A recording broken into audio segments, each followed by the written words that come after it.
Ime mi je Polonca Kovač, rodila sem se v Ljubljani in živim v Ljubljani.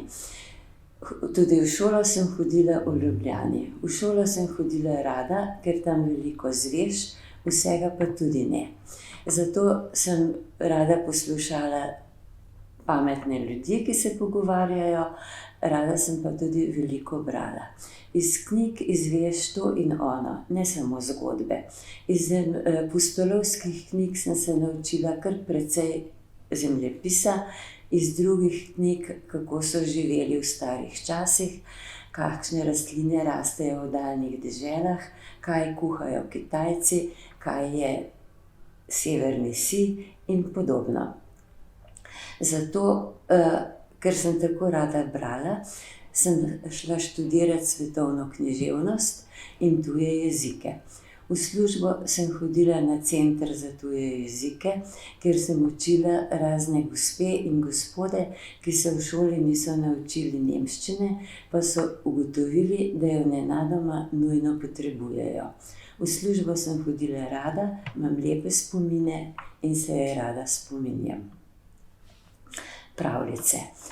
Nekaj pravljic sem napisala, veliko sem jih pa prebrala in prepričana sem, da so vse pravljice resnične.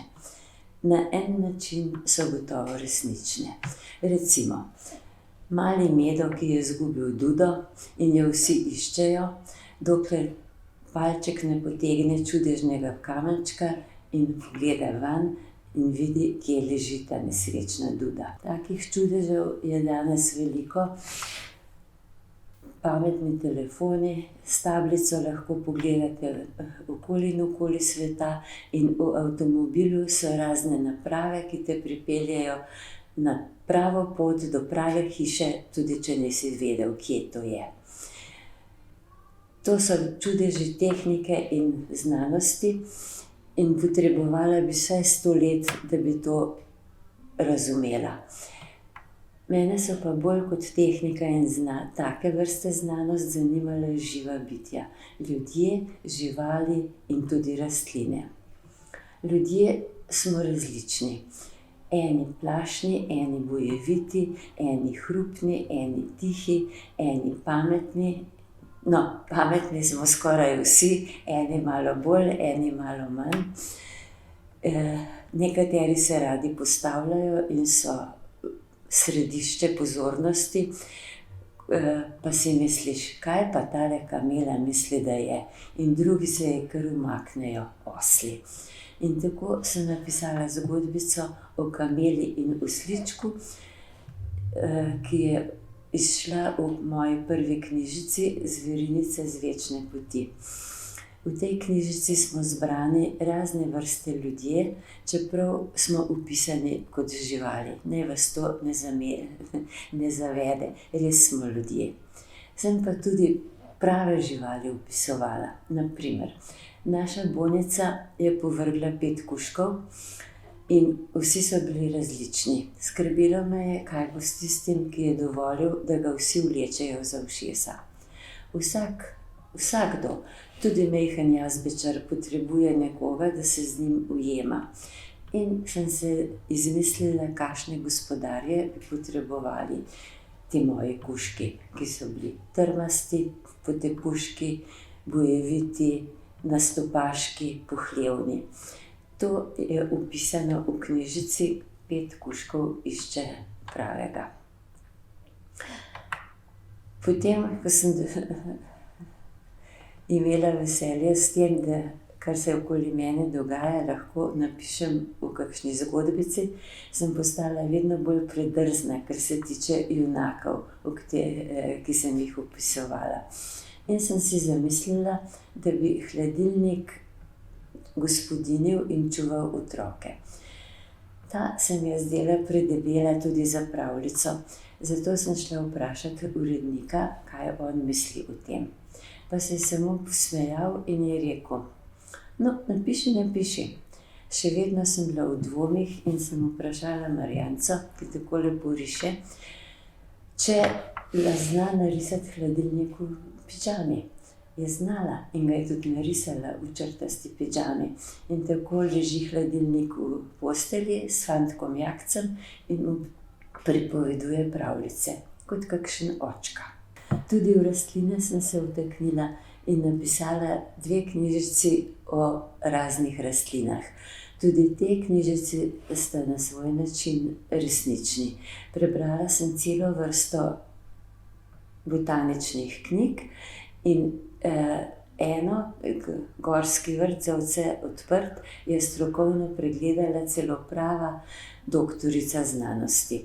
Zato vse te rastline rastejo tam v zgodbah, kjer v resnici rastejo, cvetejo takrat, kadar v resnici cvetejo, in živali okoli njih so tudi zares.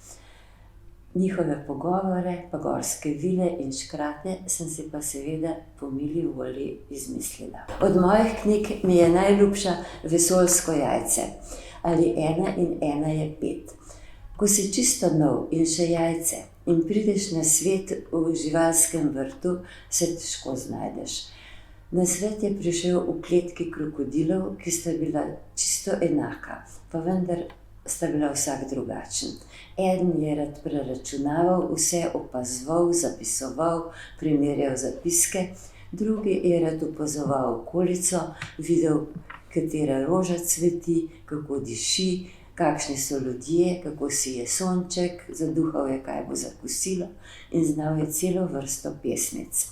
Na eni strani te krokodilje kletke so bile opice.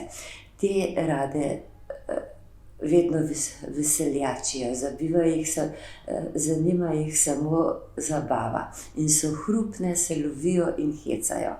Na drugi strani kletke so koze. Koze se norčujejo iz vseh, ki so drugačni, posebno pa zaničujejo še tiste, ki kaj vejo. Pravijo, mi smo koze in ponosni smo zato, da smo koze. Čez ves živalski vrt pa frfota majhna ptička in prenaša čenče. Pa se znajdi, če si jajce. Še dobro, da je imelo jajce mamo, ki je bila kokoš, ampak iz vesolja, in je vedela, kaj naj se takole jajce pravzaprav nauči. Nauči naj se gledati, poslušati, misliti, najti prave prijatelje in iti samostojno svojo pot. K sreči sta ji pri tem pomagala tudi oba krokodila in tako se je vesoljsko jajce nekega lepega dne izleglo, iz njega je zletel vesoljski petelinček v modrih hlačicah, posutih s srebrnimi zvezdicami. To sem se seveda izmislila, najbrž so bile kavbojke. Ne vem, če sem vas prepričala, da so pravljice resnične. V nek način vedno so nastale iz nekega resničnega doživetja v našem resničnem svetu. Moje so vesele in včasih rade malo zbodejo, Andersenove so velikokrat žalostne, Grimmove so velikokrat zelo krute, ampak tudi te krute so na žalost resnične. Kot je nekoč zapisal moder človek, svet je vse, kar se primeri. Hvala, ker ste me poslušali.